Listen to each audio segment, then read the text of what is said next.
We've been talking too much about AOC like the last weeks because of her stream, and then the fallout from that was a lot of people on the left criticizing her for not using her platform to their liking, and then she did an interview with Jake Did she Tapper. ever say anything about Bolivia? Moss? Not sure. Did she? Did she? I know she didn't. She said mention that it was a coup. I think she was one of the few people that said that it was a Good. No, but coup. what about lately when Moss got I'm swept sure back she said in? congratulations or something. Yeah, I yeah, hope so. she was That on that was side of stuff. So that when rare, right, so bright ray of like, thank yeah, fucking God. when it comes to Once in a that while, good sort of things stuff. happen. But the reason that she's catching shit now, and I'll have like a little bit of people coming at me on Twitter, is the interview that she had with Tapper. She mentioned Obama, right? So yeah, I want to see this. Nobody even actually says anything to me most of the time when I do my shit. Let's look like, at Kyle's video. Yeah, you started it. They'll respond more to when I tweet out from the show than if it's me. But all right, let's do this. Hold on. The Or what is the AOC thing? All right, here we go. So this is AOC defending Obama. So let's go to Kyle. We can't see it. Let's go to Kyle. Went on CNN and spoke to Jake Tapper about the election. Like, she does so much more for her community than any of these sickos who are attacking her. Sure. When the pandemic hit, she started that massive mutual aid fund, and she's been delivering food to like old people in her neighborhood. Like, do you think any of these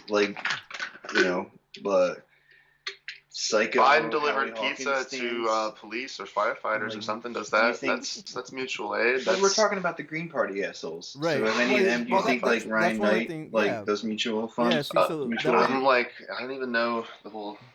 Well, who's this? Law school classmate of mine, but like it's. You'll be amused by it later. Right. So that was the thing that we talked about yesterday was when Howie Hawkins took kind of a cheap shot at AOC over the Green New Deal. Yeah. Where he said something about... it's like, what have you done, Howie Hawkins? She took my Green New Deal and then didn't do it the way I did it or some shit like that. Exactly what I started it as. Yeah, but he wrote the shit. Him and Jill Stein wrote it in 2006, and then it sat there for 12 years before anybody presented it to Congress. Like, get somebody elected. Right. She took my beautiful, perfect idea and had the nerve to do something with it. Get one Congress member. Get one person in Congress. You know? If it should have been executed exactly as you first dreamed it, then why didn't you fucking execute it? Right. Or why weren't you elevating it? Why did it come to I'm not gonna AOC elevating it if the Green Party was so? Not to say that's an absolute. I don't want to make that shit lib argument that they were making in the primary. Like, oh, what has Bernie ever gotten done? The Hillary Clinton argument, right? I'm not going to say that, right? That's dick. But I am going to say, you would think that at this point you would have at least one person in Congress, Well, I think Bernie's record really bears out the relevant contrast there. Like, are there things where he has like stood outside of like practicality and just said what you might call like prophetic things, about like the military industrial complex? Like, yeah, absolutely. Where like, no, he didn't give a fuck about like, he was not in the... Bernie's not in the Green Party, though? But, like, there are so many other points on which, no, he didn't do that, which he did, like, get things done and, like, get in the muck and, like, organize, compromise, build coalitions, all that sort of stuff. So it's like he was not purely this, like, Green Party attack. That's only one small part. In other areas, any of his big policy agendas... Why, dude, I mean, no, I think you look at his whole career, like, phases of it maybe, but you can look at Senate, House, and Vermont, and he got some very, very tangible things. He's gotten some reforms to help people, but he hasn't stopped any of the bad shit from happening. Well, he hasn't changed the whole world single-handedly, like, sure. Yeah, right, but I mean, but he has gotten tangible, he's gotten real tangible things done at multiple levels of government, like, especially in Burlington, but also in the Senate, like, he's done some real things. I mean, like, the most recent being the unemployment, that he like single-handedly did. The COVID relief thing. The stuff that he's gotten done too. Bernie got it done, if I remember right. He's gotten done across both parties too, and he signs up where he can agree with Republicans, right? And they get a bipartisan. We were talking earlier about that, like seeing that as just realism, practicality, realism about power and governing and politics, and like no, it's not. Kamala it's Harris not like is the some most progressive. Do we want to talk about that? He explained I don't even know about that. Do you want to explain to me what you? Well, she's the most progressive member of the Senate. Right. So the reason, I didn't even know about that, but the metric they use for that is because she votes along party lines more. Exactly. That's what he explained to me. And if this is true, like, that's just so absurd and so laughable. It's to say, like, okay, if progressive is taken to mean like leftward, then what this amounts to is saying that Kamala Harris is the furthest left because she is at the center of the Democratic Party. Like, come on, and like, the Democratic analyze Party a little bit. Like, give this another, like, party. If that actually is the metric, like, it's a shit metric, like an absolutely farcical, nonsensical metric. Like, I feel like it's that kind of metric is devised to make corporate Democrats look better than they are.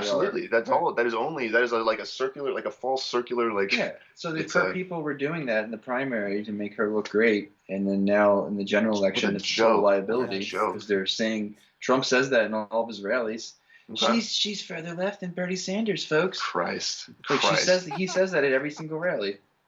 Well, okay. She's further left than socialist. I think some of our projects. She's communist. I think some part of the leftist project, like some of those who are podcasting, writing, communicating, persuading, whatever, like, should be trying to like give people on the right some decent conception of what the left actually is or actually wants, like to start to chip away at some of this like just super hazy, ridiculous demonizing that like. Look, like, just listen to me for 1 minute, and I could tell you a little bit of what the left actually is, like, or what the left means to me. They don't like, engage with the economic that sounds like really loopy, but no, I mean, like, the core of it, some sort of compassion, solidarity, redistribution, equality, whatever, some nugget of that. Like, no, this is what we're about. This is what we're about. They only care about dumb shit. They only care about like transgender bathrooms. Right, exactly. And so we got to try to say to them, like, look, you and I might agree on this. Exactly. And I think what we have to do there is say, look, you and I might disagree on bathrooms right here. Okay. But let's zoom out. China. Let's zoom out and consider the whole world. You're talking so loud. The kids are asleep. Okay, I'm sorry. Keep reminding me. Okay, so but to contextualize that Matt wanted to see though from Shia. Let's watch that cover video. So let's see this. Here we go. Center mass. It was a good point. It's a much longer interview than this. You can go watch the whole thing. They go over a wide range of issues. She's become a politician. I mean, it sounds silly to say, but it's true. And what I mean by that is her politician skills have been sharpened since she's gotten to Washington, and she knows how to successfully dodge, deflect, and obfuscate. And so she's asked about very real substantive differences between the left and Joe Biden, and very artfully she finds a way to say, well, yeah, there are those differences, but they're kind of irrelevant because step number one is getting Trump out, and then it's a matter of who do we want to push when they're in the White House.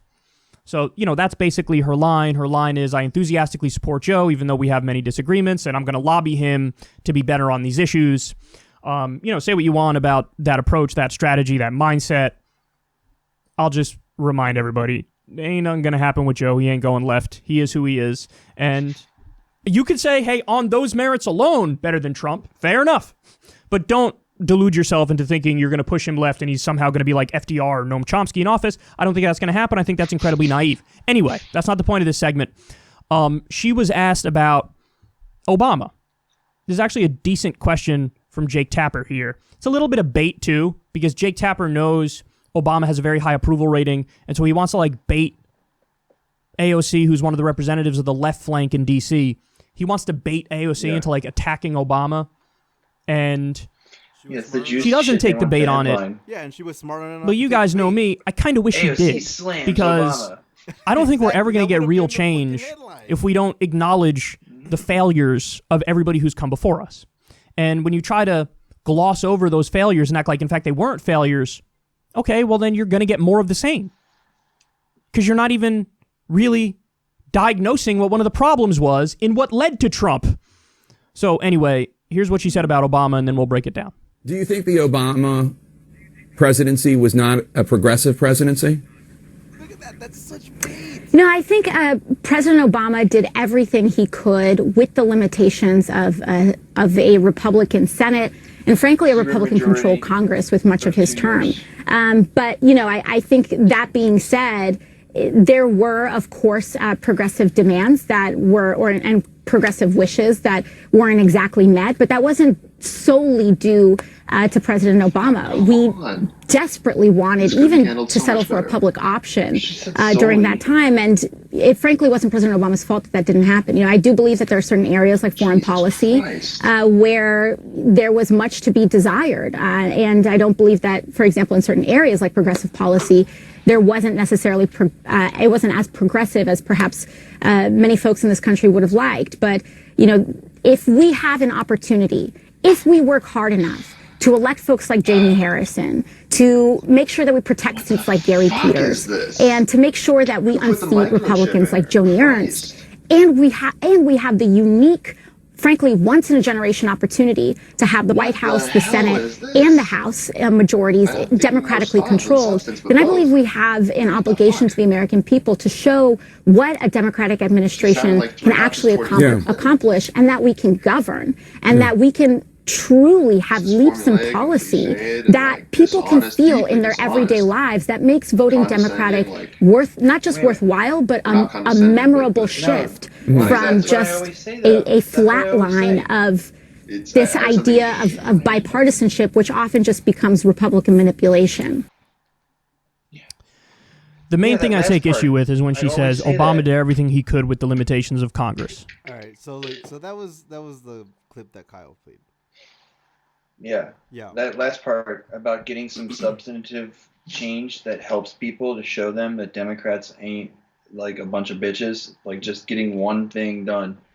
Like, that's what I'm always saying. And I think that's good of her to harp on that, because it's true.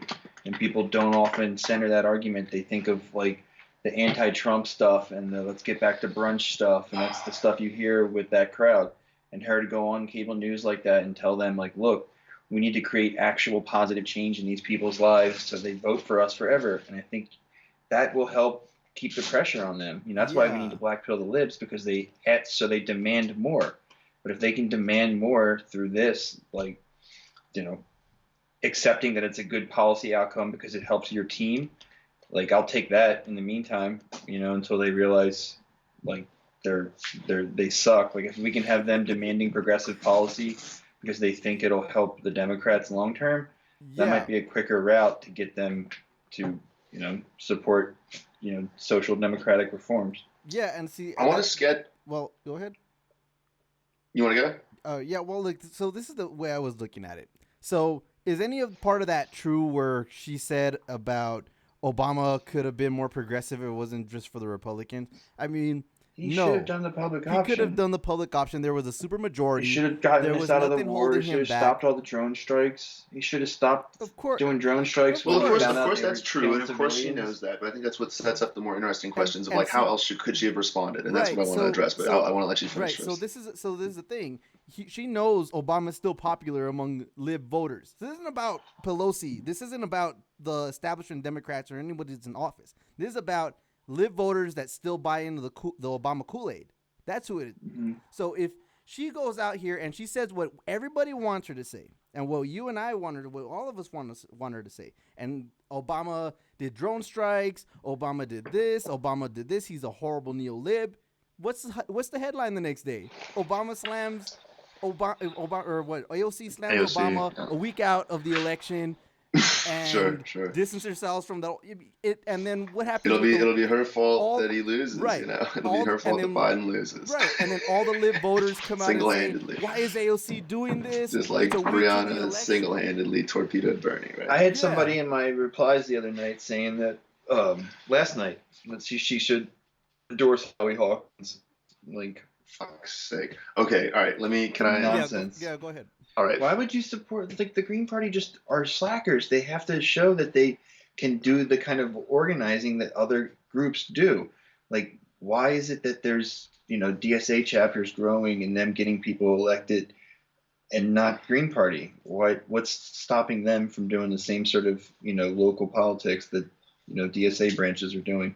Okay, so AOC, right, I think you're both exactly right on the points that you made, and I think that when we bring those together and bring in other relevant stuff, that what you end up with is, like, yeah, what are the options open to her? Like, yeah, she could just, like, hit out there with basically the truth, which I think the four of us would roughly agree on, not 100%. Like she could come out with that, but yeah, because you said that's not going to be necessarily practical or desirable to just like hammer on Obama or on Biden in any number of ways. Like that, there's a lot of goals that does not serve. So she could do what she did here, this mealy-mouthed like bullshit largely, right? I mean, some of what she said was fine, but a lot of it was bullshit, was dishonest, was like misdirection, was like if you tried to pin her down, like, wait, do you actually mean